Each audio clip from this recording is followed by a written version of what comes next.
The Conservatives also have a multi-billion-dollar new promise today. This one is on housing. I am announcing that a Pierre Poilievre-led common-sense Conservative government will axe the sales tax on new homes under $1 million. Getting rid of the GST on new home builds will stimulate 30,000 additional homes built every single year. The Conservatives say this would cost up to $4.5 billion a year, and part of that money would come from cutting Liberal programs, namely the Housing Accelerator Fund and Housing Infrastructure Fund. Every time I look at what his policy proposals entail, whether it's housing, whether it's healthcare, whether it's affordability, it's just cut, cut, cut, cut, cut. In this instance, he wants to take away the programs that are making it easier to build homes and making it possible to build homes by building the infrastructure that they need. So how much could a GST cut help home buyers if Poilievre dropped existing programs to make it happen? Mike Moffatt is Senior Director of Policy and Innovation at the Smart Prosperity Institute, and he joins me now. Mike Moffatt, it's good to see you again. Thanks for being here today. Oh, thank you for having me.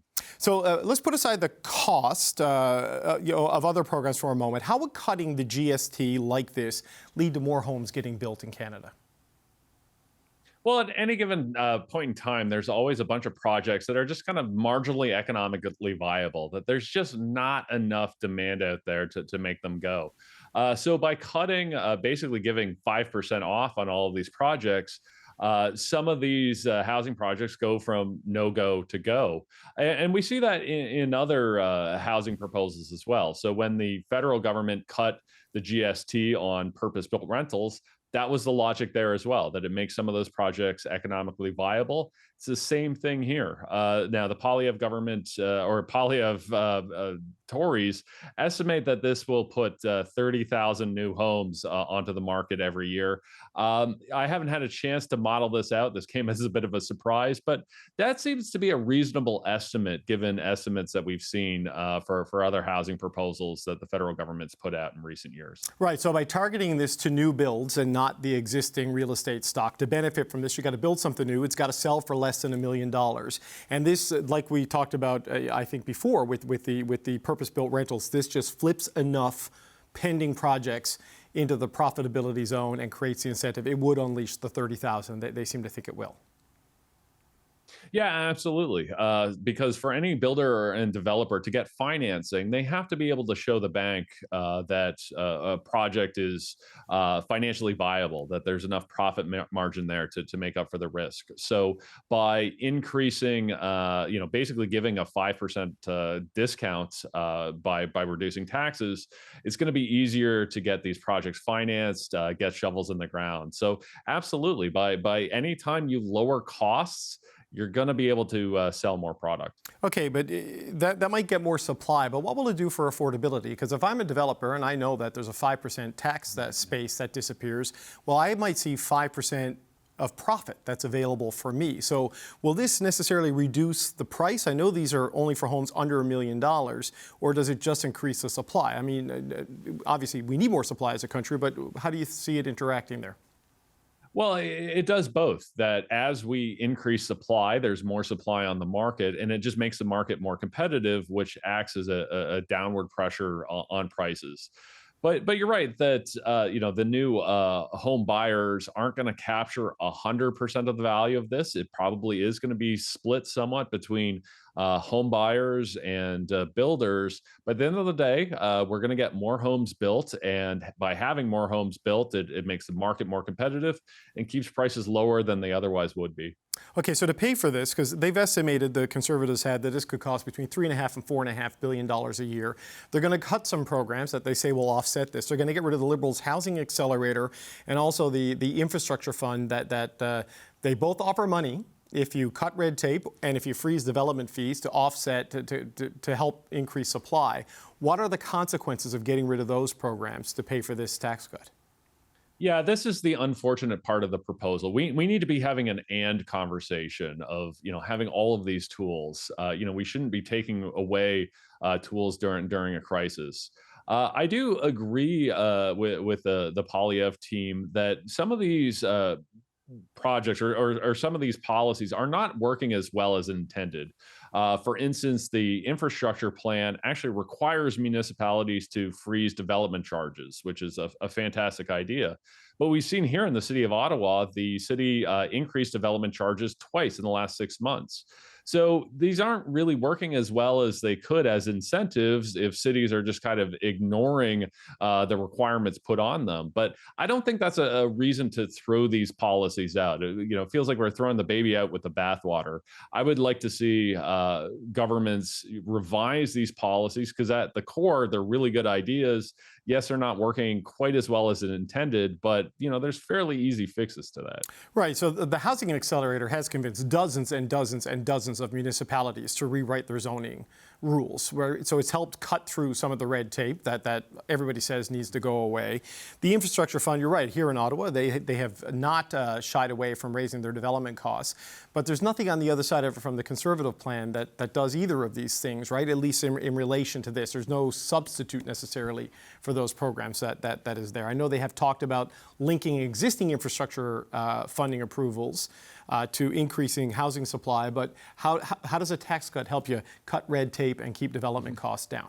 Yeah, and that's going to be the challenge here that, you can incentivize new building, but if that new building isn't legal or there's not the infrastructure in place, the sewers and roads to actually get to these new homes, they're not going to get built. So, I would suggest that this plan is incomplete. I do think that this GST piece is a very bold and necessary proposal, but you have to have the infrastructure piece around it, and you have to have the reducing red tape.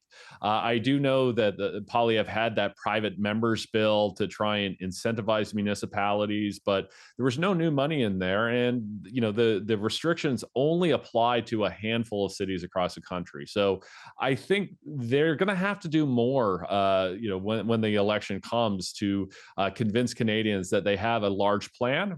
This could be a big keystone part of it, but you need to have more there. When they're talking about reducing the cost, though, when you look at all the math and the inputs into the costs that come from the government sector, it speaks to the limited role the federal government actually has in all of this. I mean, you can cut the GST, but all of these development costs in the six-figure, $150,000, $170,000 on a new home, that's all municipal and lower orders of government. And that's where the real impediment is on making things fast and affordable and efficient, isn't it? Yeah, absolutely. The federal government is really limited in the levers that it has. So, obviously it can do financing through the CMHC. It does have some tax instruments like the GST, like the accelerated capital cost allowance that we saw the federal government adjust last year. Those are good things, but all of these other levers are either at the provincial or municipal level. The federal government can kind of buy reforms like they've done with the Housing Accelerator by putting cash on the table. But it does show that how much of the housing crisis really is provincial and municipal in nature.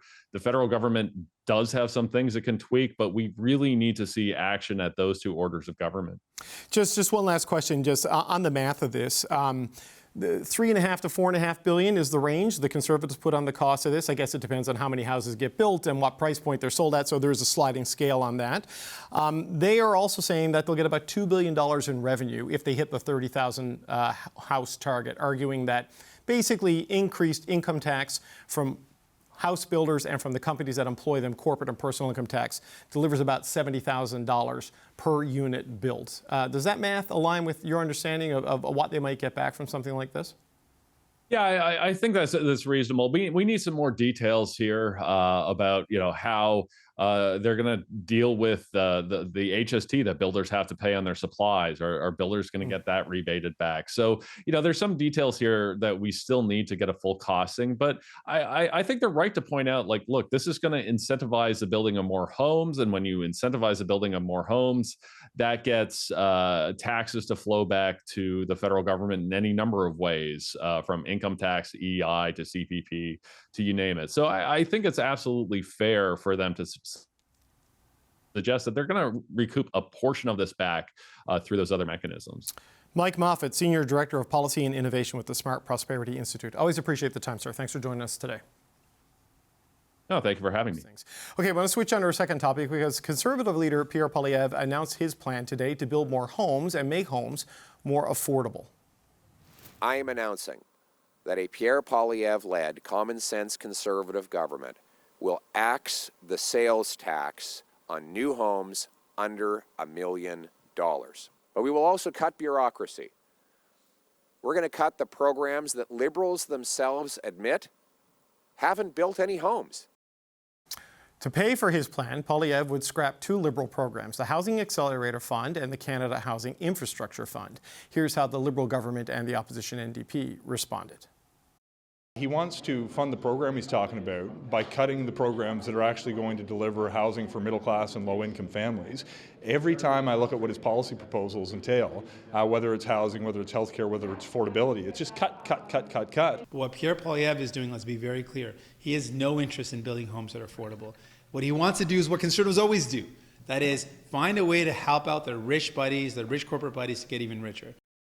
All right, the power panel's with me on this. Rob Russo, Vandana Cotter, Brad Levine, and Ginny Roth. Rob, as the Canada correspondent for The Economist, I'm going to come to you on this economic policy that was pitched today. We had Mike Moffatt on earlier in the show, who Pierre Poilievre has called a failed Liberal academic in Parliament. And he said this plan is good, that the 5% cut in housing prices with the GST will work the way he's intended, but he doesn't like the get rid of the accelerator and the other thing, because you need to do both to get the best bang for the buck. What do you make of this? Well, let's talk about what's good about the plan. It's simple.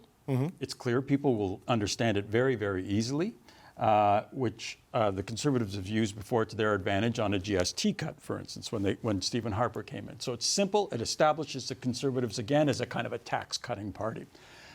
So those are the advantages of it. I think Mr. Moffatt is right in that more houses will be built because of this. But Mr. Moffatt has also said in the past that what we face is the kind of crisis we faced after the two world wars last century. And we need a wartime effort in order to deal with the housing shortage now. He's estimated, I think, that we need about 10 million houses built over the next decade. Right now, in the month of August, I believe our annual rate of housing construction was about 219,000. So we're way, way off. Will this help? Yes, it will help. Will it be enough? No, it will not. Also, in terms of the cuts, the Housing Accelerator Fund and the Infrastructure Fund, I believe about $10 billion. Yeah, over a bunch of years. Exactly. Yeah. But a lot of that money is back-end loaded.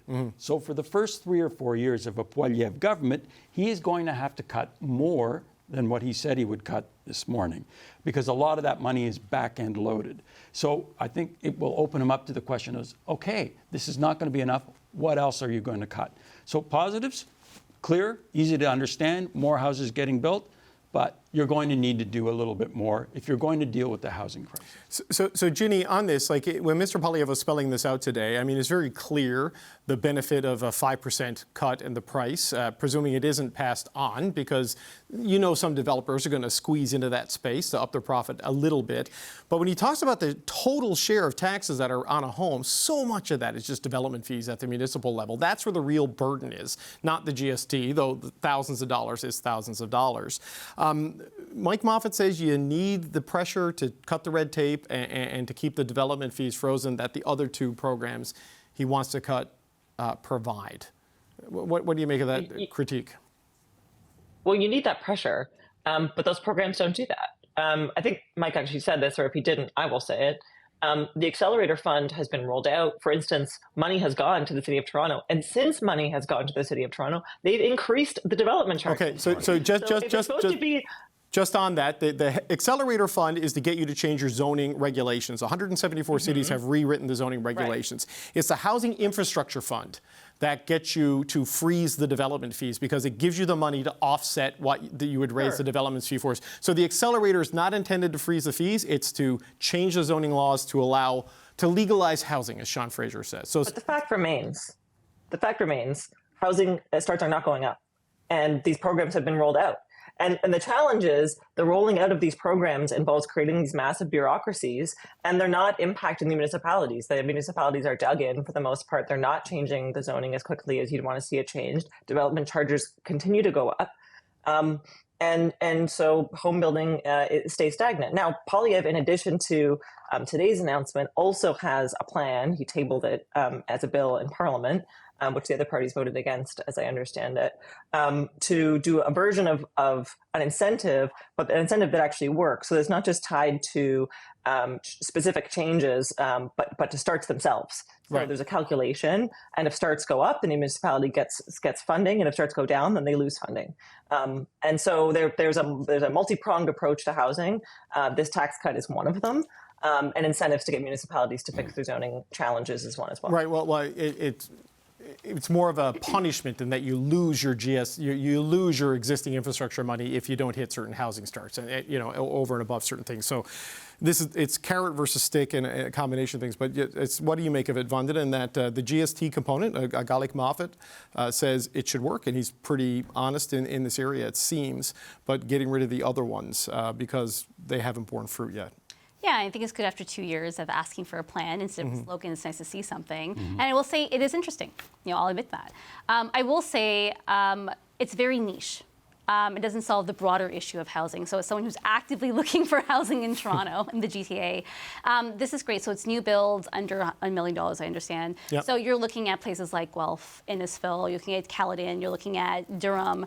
But and it is hard to find prices like that, to be honest. The other thing is, but for people who need to commute to work, who need to go downtown, it doesn't help people who want to live in Mississauga or in Scarborough or in Etobicoke. So I think that's still a bigger piece that we have to think about. I think also for someone who's been saying about they're against gatekeepers, the issue on municipal zoning is very helpful because you need sometimes fourplexes, you need something starter homes, and you want someone who's going to go against NIMBYism. So I think that's also a piece of the plan that's incomplete. And to the point, there are things that are being cut out, but to Moffatt's point, you need both of them. So I think if this is the only plan, I think it's what Rob said, it is easy to communicate. It is really easy to understand. But I think it's a very niche piece of a larger puzzle. It's $4.5 billion, though, potentially per year, Brad. 3.5 to 4.5 is the costing range, assuming on how many houses actually get built. But the 30,000 target, Moffatt says that seems realistic, and so do the home builders. I mean, what do you make of this move? Yeah, no, removing sales tax on new homes can make a lot of sense. And I think that, the New Democrats have always said, that going back even to Jack Layton's time as leader, removing GST from essentials is always a good thing. And of course, buying shelter is, I would classify as a pretty good necessity. I think it would fit it would meet the bar there. In addition to it coming at the cost of the accelerator fund and the other fund, though, which are problems that Jagmeet Singh outlined today, the one other thing that it doesn't do, and it could, is to further target the home buyer, being that this will be their principal residence, versus giving a 5% break to speculators or those that buy multiple homes. Corporate landlords, for example. Corporate landlords, yeah, people that accumulate multiple new homes and then either rent them out or sit on them and speculate. That kind of erases, I think, the positivity of what some of these other tools are doing, like the speculation tax or the foreign home buyers taxes that are having good impacts in jurisdictions in British Columbia and elsewhere across the country. So, I think that it's good to get the conversation going.